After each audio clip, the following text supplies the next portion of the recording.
que vous voyez derrière moi, ce sont les ordinateurs portables. Et un peu plus bas, les tablettes. Je vous les montrerai un peu plus tard. Pourquoi je vous les montre? Parce que les Russes aujourd'hui essayent de produire par eux-mêmes les technologies, les ordinateurs, les téléphones, les tablettes, tout ce qu'ils peuvent, tout ce qui existe. Aujourd'hui, c'est les ordinateurs portables, puisque avec les sanctions qui ont été imposées à la Russie par l'Occident en 2022 et bien avant en 2014, la Russie a été obligée de pouvoir développer elle-même les ordinateurs, les télés, les technologies. Donc allons-y, on va commencer par les ordinateurs portables. Cet ordinateur, c'est un ordinateur russe. Le nom de la marque Quadra, NAU-LE15T. Et en russe, c'est écrit que c'est de conception russe et des composants russes, production russe. Alors au niveau des caractéristiques, je vous montre rapidement un display un écran en diagonale de 14 pouces. Le processeur, alors aujourd'hui encore, la Russie s'améliore sur les processeurs. Actuellement, les processeurs en Russie sont occidentaux.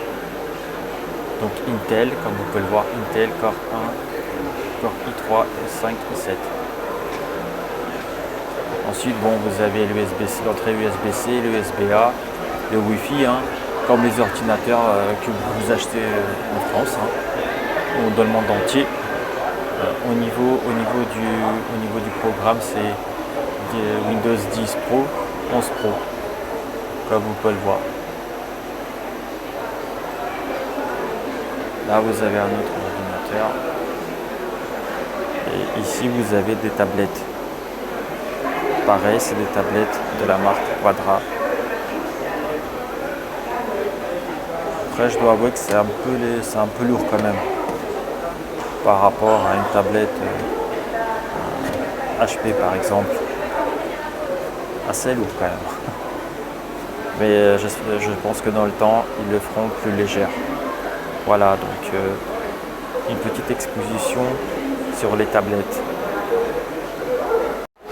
Pourquoi je vous montre tout ça? Parce que en Occident, on a tendance, les médias occidentaux disent toujours que la Russie n'est pas développée, que la Russie a un petit PIB, qu'il n'y a pas grand chose à manger, on est pauvre, on n'a pas de technologie, on dépend entièrement de l'Occident. Eh bien, ce que vous voyez derrière moi, ça prouve que nous ne sommes pas totalement dépendants de l'Occident, que la Russie n'est pas totalement dépendante de l'Occident, que justement, elle commence à être autosuffisante. Ça prendra du temps. Effectivement, il y a encore beaucoup de choses à faire en Russie. Il y a encore énormément à construire, à développer. Mais la Russie a pris ce chemin. Elle continue là-dessus. Et les technologies, comme dit l'État russe depuis 20 ans, comme le dit Poutine, les technologies, c'est la priorité.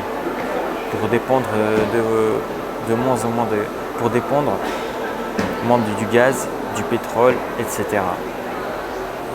J'espère que ça vous a plu et je vous dis à la prochaine.